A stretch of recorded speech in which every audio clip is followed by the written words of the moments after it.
Thus, without further ado, because you are one of the most amazing, busiest guys on the planet, Ken Clinton with Intrepid Powerboats, intrepidpowerboats.com, just like it sounds. Ken was just watching your Saturday morning factory update about the 51 Panacea, correct? Yeah, man, it's coming together really well. It's a beautiful boat. It looks like it, and it looks like you're very excited about the four Mercury quads, correct? Yeah, man, quad 600s. That new engine that Mercury came out with the V12s, amazing engines, very reliable, very quiet, and they're duo prop. And what's cool about duo props is that it creates a lot of stern lift. So a lot of these bigger, heavier boats likes that because it'll hold transition on plane at a slower speed. Just really helps performance. So, once again, Mercury taking it up a notch. And I know you love Mercury. And then also, before I forget, with your factory, and those Instagram posts you do are fantastic, by the way. They're very well done, compliments, and you keep getting better and better at them. You also seemed very excited about I believe it's the kitchen aspect, right?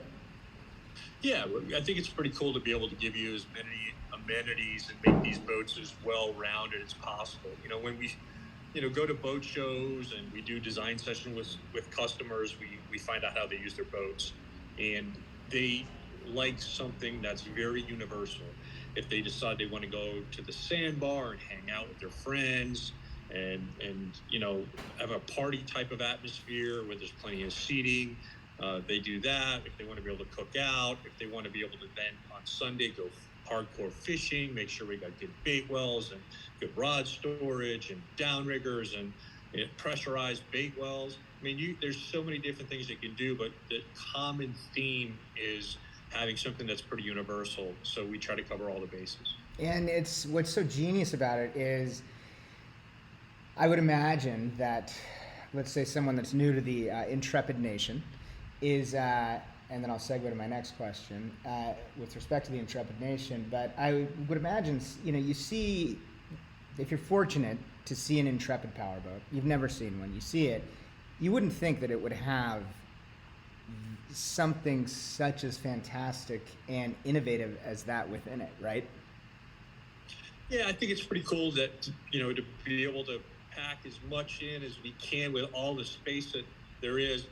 Being able to use every square inch is huge to us. We try to make sure that nothing's wasted. And, when you're able to put a kitchenette behind a second row and then put a grill and a sink and a cutting board and an ice maker and a refrigerator and a pull-out cooler and a trash can, it's like, it's really nice because you're able to really cover all the bases. Yeah, no, it's incredible. And so, thus, as I was saying, as we've discussed many times, so many of your incredible concepts and innovations and ideas come from the Intrepid Nation. So is there someone or a few perhaps in particular that gave you the inspiration for that innovation, this amazing new kitchen aspect? Yeah, actually, yeah, it was several people, nobody specific, just people being able to talk about adding amenities and what they do on the weekend, and, being able to, not only fish the aft cockpit and be able to cook their catch back there at the same time. Yeah. And then hearing things like, yeah, we love the refrigerator, but it's also really cool to have a removable cooler that you can bring up on the dock and possibly bring to your house and load before you bring it to the boat. All these things are input over the last 32 years that I've been here, that the more we're able to hear, the more we're able to innovate and take it to the next level. That's what's really nice about going into boat show season. We're getting ready to go into the Miami Boat Show, and it's like a gold mine for data. I go there. Yep. I have a sales team there to sell boats, and I'm there to collect data for the next set of innovations. Right.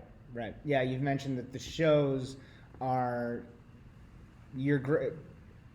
often your greatest opportunity to, of course, engage with those that are already part of the Intrepid Nation, and then those that then become fortunate to become part of the Intrepid Nation, but to really engage with them And you've expressed how beautiful it is, their excitement when they're there, and to see you, and to see the what you do have on display. And what are you going to have on display in this upcoming Miami Boat Show? We've got about 8 different boats that we're dialing in this week to make sure that they're at the show. We'll be moving them in this weekend. I don't have the model list in front of me, but the biggest one that we're going to have there that we're excited about is our newest model, the 427 Nomad side entry. That's a brand new boat that we did, right, where we took the front separate sun pad that was up there, removed it, shifted the console forward, and integrated that sun pad into the console, which allowed us then to have enough room in the aft cockpit to do 2 rows of seating and the kitchenette behind it. So that has gotten a lot of attention lately, and we're looking forward to everybody being able to see it in person instead of just online. And I've obviously, and we've been posting for you as well. But so that seems like, well, and I imagine that each new model is, but it seems like one that is one of the most exciting to you. Yeah, it really is. It's once again being able to take a 40-foot model and have it, 42-foot model and have it evolve. That 427 Nomad SE is something that, once again, customer requests. Is there any way that you can get 2 rows of seating? And, then you figure out, what that entails and how you're able to do it. And then when you figure out a really cool way to do it that really makes the boat pretty trick, you get excited. You get excited about it. And the feedback that we've gotten so far regarding that boat has been fantastic. Congratulations. That's thrilling. How is it going with the development of Intrepid yachts? It's going pretty well. It's amazing how many iterations of a design that you can come up with. Recently I went over to Poland and had the luxury. I got invited by the guys over at Galleon. Jacek is a great guy who took me through his facility. It gave me an idea, or I should say a different way of looking at how a factory is laid out. Mm-hmm. He builds larger boats, and he station builds instead of line builds. And, it was one of those opportunities for me to see how somebody else operates on that scale. So taking some of his thoughts and possibly implementing it into the design of the building. But we're getting there. I would say that we'll have it, the design part finalized in the next few months, and then hopefully be breaking ground shortly thereafter. And that is so exciting. And so do you have, with respect to the initial timelines you mentioned, do you have in your mind your goal to have the first quote-unquote Intrepid yacht produced? Yeah. I've got all the drawings for the 60 that I'm looking forward to being able to debut out of that facility, because it's too big for me to build here. So, right. The key is going to be, if it's going to take 18 months to 2 years to build a facility, I'll be building the tooling for that boat at the same time.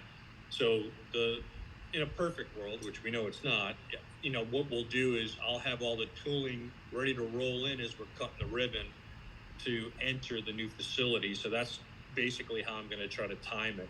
That I'd love to be able to build the 60 here, but a funny story, when I built the 51, I was sitting here in my office with the CEO of MarineMax, Brett McGill, mm-hmm. and we were just talking about several different things, and I looked at him and I said, "You ever wonder how I come up with the lengths of the boats that I come up with?"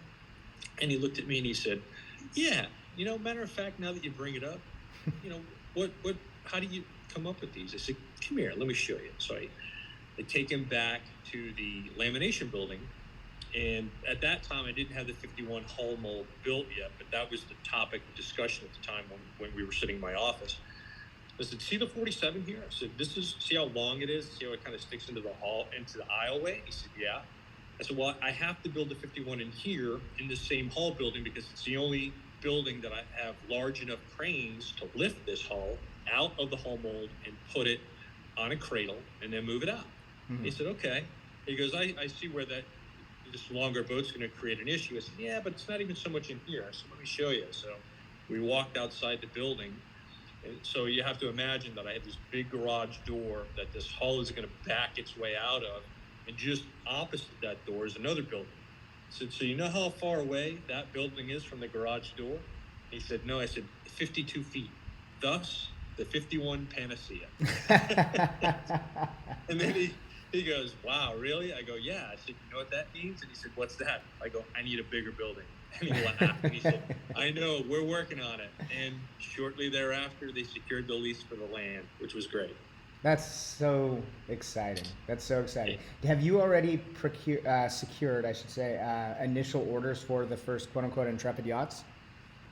No, actually, what I'll be doing is first I'll shift over some of the existing larger boats. Like I'll move the 47 Evolution over there. I'll move the 51 over there. Just from a logistical standpoint, being right on the water, not having to haul these boats for sea trials, and it's such an event for the larger boats to take back and forth, and we sea trial every boat we build. Right. So now with this facility being right on the water, it's going to be great. We'll be able to just take the boat, put it in the water, sea trial it, bring it back in. And the other part, from a logistics standpoint, which will make a lot of sense for us, is right now we sea trial all these boats at a public boat ramp. The distance between this facility and where the new facility is actually a shorter distance than the boat ramp we normally go to. Huh. So it does a few different things.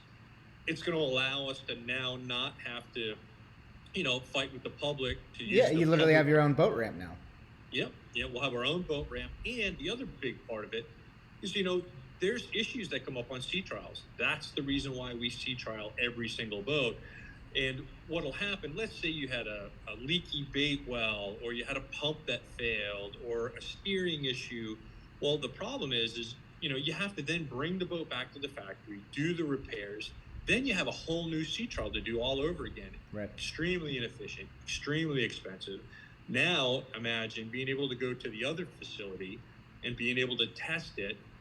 And then let's say one of those issues comes up, you pull right up behind the Intrepid Yachts Division factory, tie it off. We have the same parts there that you can swap anything out. We have technicians that'll be able to go down, repair any of the issue from the sea trial, test right there, finish the sea trial, and then bring it back. That's going to be such an efficient thing. And it's just one more thing that justifies how we set this up. I'm watching more and more manufacturers with test ponds or pools built at the end of their factory. And I joke with my customers all the time, and I say, as soon as you guys start using your boats in your swimming pool, I'll start testing them that way, because issues come up when you go through real world testing, and Right. It's important that we find it before they. Right, absolutely. You got to take it out and you got to run it, and with respect to everything you just said, and even though you want to think and know that each build is perfect, you got to run it out in the in real life and see what's there, and you just touched upon some of the things that can come up. Yeah, I think it's important to be able to, if something's going to come loose, it needs to come loose on us. Right. We need to be able to get to it and make sure it doesn't happen to the customer out in the field. And that's our opportunity to ensure that happens. Exactly. And how, with respect to Intrepid Powerboats, it's amazing now that I can't believe it. Of all the podcasts we've done, we haven't spoken in a bit. So again, thank you for taking the time. How did 2022 play out for you? It was good. It was actually a good year. Sales were up. We were to a point where we had a $150 million backlog, which is great. And we started getting more craftspeople. And, for a while there, I had a lot of labor issues, and that seems to be getting better at near the end of 2022. Still having material issues, but, I see that starting to get better. So all in all, great year. We acquired some really great craftspeople. We're creating some really great craftspeople, and we're excited about 2023. And so on that note, what are you most excited about with respect to 2023? Well, I think first of all, being able to introduce a couple new models, with the 427 Nomad SE, and then our new flagship, largest boat to date, the 51. Panacea. The Panacea. All our customers love new boats. They want a reason to step up or step down into something, and being able to get something fresh. And the new boats that we're designing, we're making sure we design them around the new Mercury 600 as well. So that way that engine can be put on more models, and just for no other reason than there's such a demand for it. So being able to create demand for those engines. Oh yeah. They're such great motors. They're interesting in a couple different ways. One is, the engines don't pivot. Only the lower unit under the water turns, and the engine doesn't turn, which takes a little bit getting used to.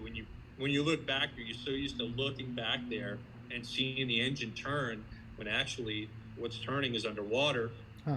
And it was funny. I remember when in early testing, way before Mercury even released it to the public, and we were doing private testing at Lake X, and they said, because I made that comment, and they were like, are you concerned with, the impression it's going to make on customers? I go, a little bit in the beginning.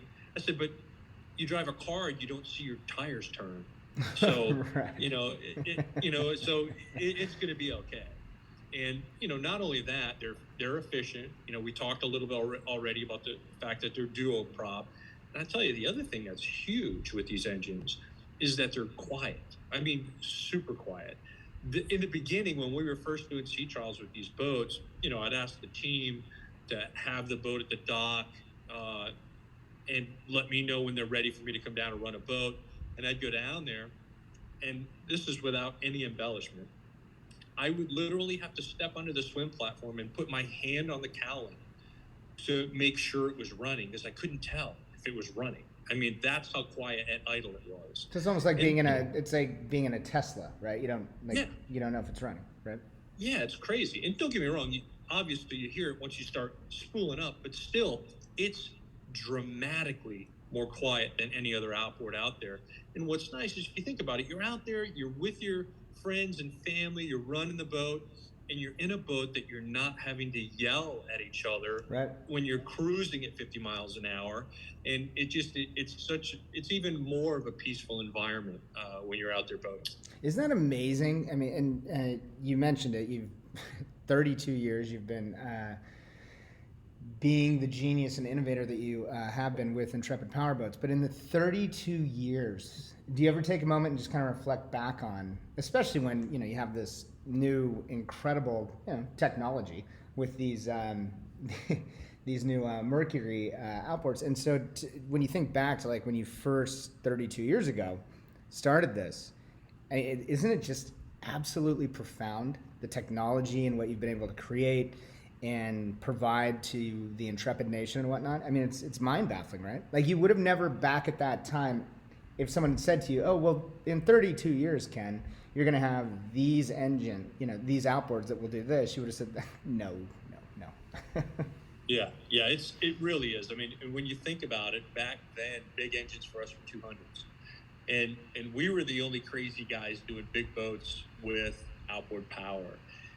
But what it did, which it really made us a better company, is when we were building large boats, 37 feet, 40 feet, with such small outboard power, it really made us get good at hull design. We had to create hulls that were extremely efficient to be able to get the speed and performance and that we were limited to on a 200 horsepower outboard. So right. Forcing us and painting us into a corner to get great hull designs is really what built the foundation for the hulls that we have today. And right. I noticed with a lot of manufacturers, this is an opinion, but I think that outboard power has gotten so large that you can use that as a band-aid for bad hull design. Mm-hmm. For example, you could build a big, heavy square and sit it in the water for the most part, and there's enough outboard power now to push it through the water fairly efficiently. Right. And, for us, hull design is still just as important now as it was then. And we fight to make sure, and we tweak and do everything humanly possible to improve every single hull that we put out there. And we just don't rely on that additional power, because the other thing that allows you to do is not only get better fuel economy and have it more efficient, it allows you in a lot of cases to have less engines, which is less maintenance, less service, less fuel burn. And, it really pays dividends at the end of the day. And yeah, very, very well said as always. And being, as you put it, painted into that corner, when you, with respect to focusing on hull design and whatnot, that literally was what made Intrepid as great as it is, right? With respect to the focus on that, right? Yeah, it really was. I mean, we had to figure out ways to push these bigger boats with small power. And then because we're semi-custom, we had so many people wanting to put so many things in the boat, so boats got heavier and heavier. And, Right. luckily as time went on, outboard power grew. And, now we're at a point where it's a great marriage. We're able to do these really large boats loaded down with all this technology, joystick technology, which allows customers to more confidently drive bigger boats and dock them with ease, and bow thrusters and stern thrusters and gyros so people don't get seasick. And it's amazing, but all these things are heavy and you need to be able to push them through the water. And these larger outboards are helping us do that. That's fantastic. How excited. I mean, just to, again, doing it for 32 years and then to have experienced all of been the innovator along with, of course, the input from the Intrepid Nation, but the innovator along with your team, your genius team, to experience what you've experienced and then continue to do that, but then with these technological advances, i.e. both with, materials, hull design, the engines, etc. It's just and it continues to accelerate with respect to the technology. It must be exciting and profound. Yeah, I think what's really cool, one of the shifts that I've seen is, our average entry-level boat for most people were 30 and 32 feet. That's what everybody was going for forever. And now I'm seeing that it's 40, 40, the 41 Valor, the 40 Nomad series, the 427. That group is the most popular size right now. And I really think it's attributed to the newer technology. People can drive a bigger boat now. They can do it with confidence because of the technology that's there. They're much less intimidated with being able to dock with joystick comfortably. Right. And, it's allowing them to step up into larger boats. How excited are you about this upcoming Miami Boat Show? Stoked. Super stoked. It's a Super Bowl, man. It's a Super Bowl of boat shows, So, and the other part that's really cool. It's at the convention center again, right? In Miami Beach. Yeah, convention center. Yeah, and it's great because it's indoor. You're not worried about weather. We were just at Stewart Boat Show, and dude, it was first day it poured. Then the next 2 days it was freezing. But it was awesome? The Intrepid Nation showed up anyway. They were out there. They were with us. It was cool, But the convention center in Miami is, that those issues are gone, and it's air conditioned. No, it's a beautiful spot. It's a beautiful spot. Yeah. So we're really excited.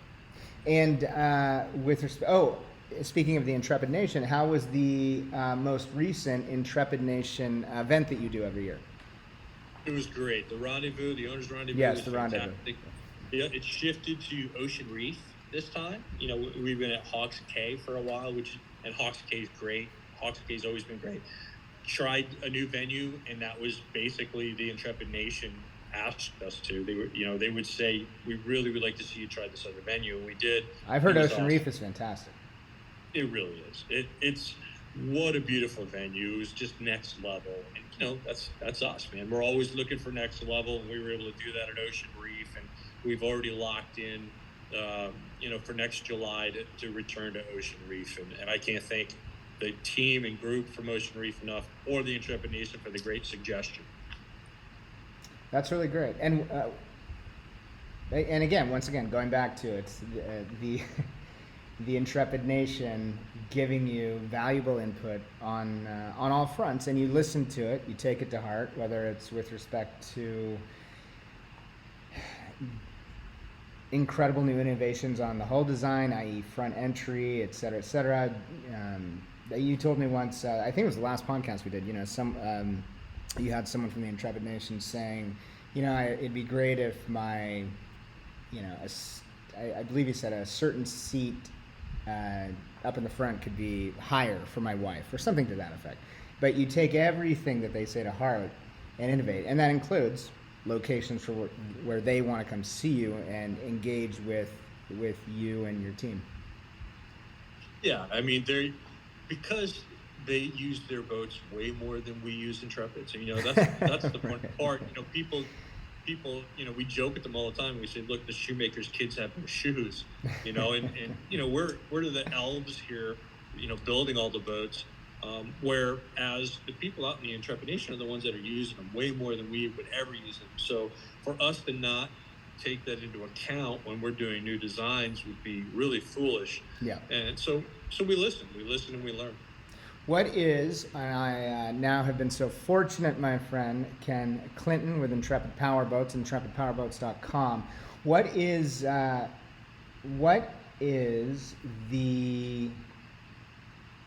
has some of the greatest feedback you've gotten over the past few months, year, whatever, with respect to what you and the Intrepid Powerboats has been accomplishing?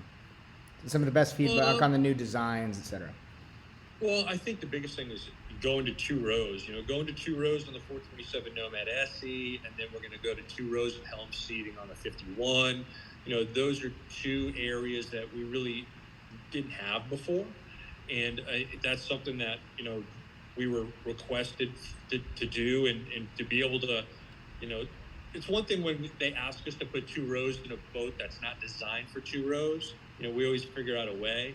But, you know, these are 2 different models that were designed for that, you know, and when you design it for that, you have the proper amount of aft cockpit space. You have the proper amount of room between each row. You know, you're not, you know, trying to pack too much into a small area, and you can really do the math and figure out how to do it the right way. So I think that's probably one of the biggest directions that we've gotten with the 2 newest models we're releasing.